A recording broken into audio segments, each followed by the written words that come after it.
Hi, everybody. I'm Brittany Lewis with Forbes Breaking News. Joining me now is a senior fellow at the Council on Foreign Relations, Elliott Abrams. Elliott, thank you so much for joining me.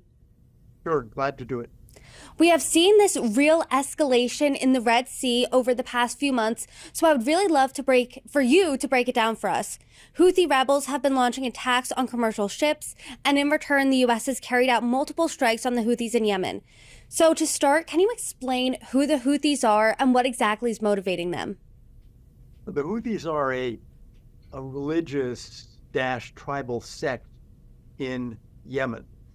They're actually only a small percentage of the population of Yemen, but they've been able to take control of a substantial part of the country.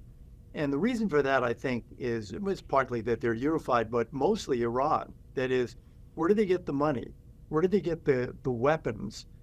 First of all, to be powerful in Yemen, and secondly, to hit ships that are passing by. The answer is Iran. I mean, they don't manufacture their own, missiles. They get them from Iran. So when we think about the power of the Houthis, what's behind them is Iran. And can you talk about for us just how powerful they are that they're backed by Iranian forces? Well, the Iranians have given them a very substantial capacity, and you can measure it two ways. One, internally. They've taken control of a lot of Yemen. And for several years, both the Saudis and the United Arab Emirates engaged in a kind of war against them on behalf of the official government of Yemen. And they could not win. That is, they couldn't crush the Houthis and put them down. And there they still are. And then secondly, I mean, how powerful are they? Obviously, they've got the ability to reach out from the shore to hit ship after ship after ship, which shows, some level of sophistication in weaponry. And they have, led a very substantial part of the international shipping community to say, okay, we're out. We're not going to, these are the routes. This is the Bab el Mandab Strait between Yemen and Africa. And then it's the Red Sea, and then it's the Suez Canal. And you've got a very substantial portion of international shipping going from Asia through the canal to Europe and the US, now saying, too dangerous, we'll go someplace else. Now, the US and the UK have organized a kind of protective mission to try to protect those ships. And when the Houthis would not stop, then the US and the UK finally did strike them more than once. But obviously, I'd say, and not enough, because they're still doing it. I do want to talk about those multiple strikes in a second, but before we get to that, what have the Houthis said is their motivator for doing this? Because they're really disrupting, as you noted, global commerce in the Red Sea. Well, they're claiming that it's because of the war in Gaza. But obviously, striking ships that belong to a bunch of countries wouldn't seem to have a very direct impact on the war in Gaza. I should say, by the way, I saw an article today noting that, well, they've hit American ships, they've hit ships that connected to Israel. They've never hit a Chinese ship, which is interesting. But their claim today is, oh, this is all about the war in Gaza. And you did note they're Iranian-backed, but White House National Security Council spokesperson John Kirby said over the weekend, quote, "We're not looking for conflict with Iran, and the U.S. isn't looking to escalate this." What do you make of those conflicts, or those comments rather, because although he's saying we're not looking for any conflict with Iran, they're Iranian-backed? Yes. I think the administration's attitude is in one way understandable. We don't want a Middle Eastern war. But in another way, it's exactly the wrong message. The Iranians are not only backing the Houthis in striking ships, they're backing Shia militia groups in Iraq. They're backing Hezbollah in Lebanon and in Syria. And they're paying no price, zero price. And when Kirby says, we don't want a wider war. We're not trying to do anything. This has got nothing to do with Iran. Well, the message to Iran is you can keep doing it and there will be no price to pay. There is never a price to pay. The United States has hit proxies of Iran in Syria and in Iraq, recently in Iraq. But we never make Iran pay a price. And so you can say, well, that's smart because we're not going to widen the war. But in my view, it is Iran that is now widening the war. And again, always through proxies, so they never pay a price. And if they never pay a price, they're going to keep on doing it. What do you think the Biden administration's message should be? Do you think it should be more direct and calling Iran out and saying, Iran, we know you are backing this. This is a proxy war. Knock it off or there will be consequences. Or is that not a smart message to say directly? I think it is a smart message. I think, first of all, we obviously need to hit the Houthis harder. They haven't stopped. And they obviously still have considerable capacity. I believe the U.S. government has said that the strikes knocked out maybe 20, 30% of Houthi capacity, and we're going to need to knock out more. I think the message to Iran should be, we're done with this. We're tired of it.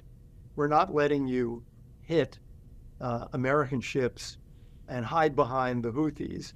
And if need be, we will hit Iranian assets.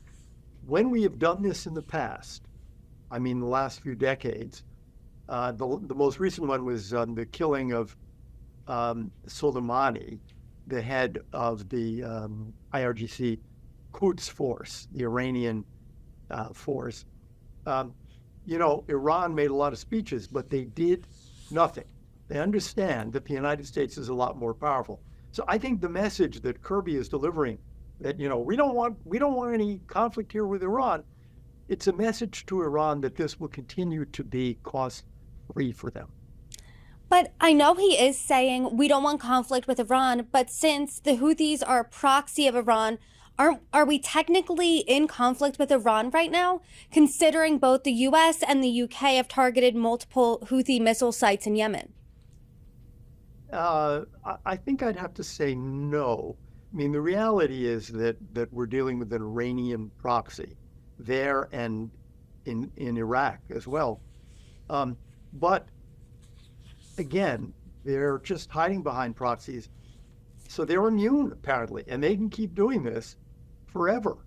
I think the message should be you're playing with fire, and we're not going to tolerate it endlessly. And, the time will come when we will strike Iran. I'm not talking about World War III here and, bombing Tehran or something, but there are Iranian assets that can be hit. And I think that should be the message, that you're not going to get away with this forever. We're seeing the Houthis in the Red Sea, the Israel-Hamas war in Gaza, as well as Hezbollah in southern Lebanon. Should we expect an expanded war? There is an expanded war in the sense that if you go back to before October 7th, Iran was not doing this. That is, it had not told the Houthis, go ahead and start hitting shipping hard and see if we can block off ships going to the Suez Canal. So Iran has expanded it. But there are limits here. They don't seem to want a big Hezbollah-Israel war. They don't seem to want that expansion. And how far the Houthis will go, I think, remains to be seen. For example, they're not trying to hit any American warships, which I think is because they're not crazy. And they know that if they tried that, the American reaction would be much, much stronger. So I'd say the Iranians are expanding the war, but very carefully. They don't seem to want anybody to, first of all, to hit Iran. Secondly, they don't seem to want a big Israel-Hezbollah war. When we're looking into the future with these tensions that are escalating in the entire region, what do you think Iran's role is going to look like in this war? I think Iran is the center of this. That is, how is it that Hezbollah has amassed this really large arsenal? It's a real army. Iran, where it all comes from. How is it that Hamas had gotten as powerful and sophisticated as it did? Iran. How about the Houthis? You know, a small group, maybe 10% of the population of a very impoverished country, Yemen. How did they get them? Iran. So I think if we're trying to understand what's going on in the region, there is a regional power, Iran, that's very hostile to the United States, still going around saying, you know, death to America. And so do the Houthis, death to America. But where does the money and where do the guns come from? Iran is the answer. Do you think that's missing then from the international conversation, that Iran is at the center of this? I think it is missing. I think people don't want to talk about it partly because they say, well, you know, we don't want to expand all this. But again, then the message of that to Iran is, oh, everybody's afraid of us, and we can keep on doing what we're doing. I think we would have a lot more luck. We, the United States, would have a lot more luck in deterring Iran if we said, you're going to start paying a price for this. So is what you're saying is we're actually empowering and emboldening Iran by saying, hey, we don't want to conflict with Iran at all, and not pointedly calling them out? That is exactly right. I mean, that is what I'm saying. That every time the United States looks at this situation and says, oh, we don't want a conflict with Iran, the message to Iran is the wrong one. The right message is, buddy, you're moving in a direction here that you're going to regret, because sooner or later, these actions will cause us to hit you. I do now want to pivot just for a moment and talk about some news that broke right before you and I jumped in on this conversation, and that's that the Biden administration redesignated the Houthis as a terrorist organization. What do you make of that news? Well, I think, in a sense, they had to do it. That is, the Trump administration called them a terrorist group, and the Biden administration, very soon after coming in, undid that. Now, when you look at what the Houthis are doing, and the way we've actually now attacked Houthi sites in Yemen, it's ridiculous to say they're not a terrorist group when, every week they're committing acts of terrorism. I would say, however, that the Biden administration has not gone as far as they could go. For example, under this designation that they've done, it is still not illegal to give them financial support. There is an additional step in the designation. They've been designated, I think, a specially designated terrorist group, but not an FTO, a foreign terrorist organization. With the full designation, the economic sanctions get stronger and the legal position gets stronger. I'd like to see the administration take the extra step. In your expert opinion here, why don't you think they did take that extra step, at least right now? So there is an explanation, which is it's more complicated legally. You need, more evidence. It takes more time. So I like to think they did what they could do instantly, and they're preparing to take the additional step. I hope that's right. I don't know. We're sitting here just 3 months after the Israel-Hamas war started. We're seeing this escalation all throughout the region. What's on your radar that we should be looking out for when it comes to what's happening next? I think the thing that would be the most tragic would be a full Israel-Hezbollah war.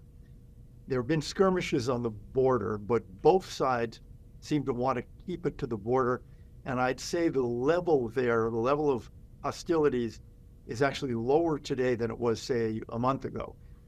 But that's something certainly to watch out for. The other thing is, within the last day or so, Iran directly has hit sites in Iraq and Syria and Pakistan of groups that it calls terrorist groups. So that's something else to watch. Is Iran going to actually start hitting directly and not by proxy? I certainly don't think they'll do that when it comes to shipping. I think they'll leave that with the Houthis. But are these strikes by Iran in the last day or so a change in its behavior, or are we going to see more of them? Well, as the situation continues to unfold, I hope you come back on to provide your insights. Elliott Abrams, thank you so much for joining me. You're welcome.